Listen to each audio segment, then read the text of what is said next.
I'm kind of a history nerd, and so I've been studying what the pagan nations around ancient Israel believed, because a lot of what's in the Bible, the apostles and prophets knew, but they were also, what God did during their time was in response to what the gods of those pagan nations were doing.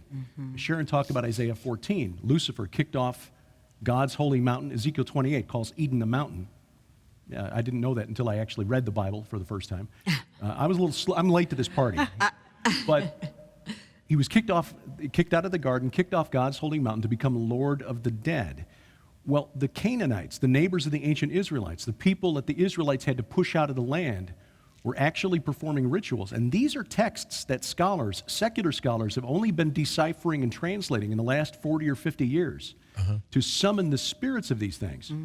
What we find in the prophecy of Ezekiel 38-39, the Gog-Magog war, is that Ezekiel prophesied a day when those spirits will be part of the war, led by the entity coming from the mountain that Lucifer wants to establish his throne on, which is in Turkey. You can see the mountain today. It's right there on the border between Turkey and Syria on the Mediterranean coast, called Mount Tzafan, today called Jebel al-Aqra.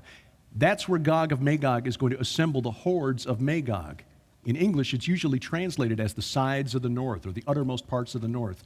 It's only used, that phrase in Hebrew, 3 places in the Bible: Ezekiel 38 and 39, Psalm 48, which compares Mount Zion to Mount Zaphon, to talk about God's mount of assembly and how important it is, because that's where God has established his name and his throne forever, and Isaiah 14. So you've got Gog, Satan, Lucifer, leading the war against Israel, with these hordes of Magog being these entities, the Rephaim, the spirits of the dead Nephilim, who will be buried in a place called the Valley of the Travelers, the Valley of the Ovarim.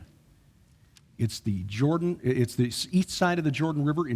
It's mind-boggling when you look at it, but there was a ritual that the Canaanites performed for this. They would hold ritual feasts for these spirits, where they would summon them to a ritual meal. And one of the texts actually says these Rephaim traveled one day and then another, and at dawn of the 3rd day they arrived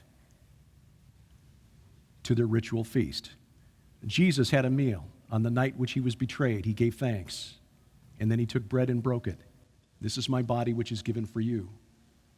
The next day he was on the cross, and at dawn of the 3rd day, Mary and Mary Magdalene were there at the tomb, which was empty. Jesus took their ritual, God took their ritual, turned it on its head. Yeah. And that's how he bought our salvation. Wow. Isn't that mind-boggling? Mind-boggling.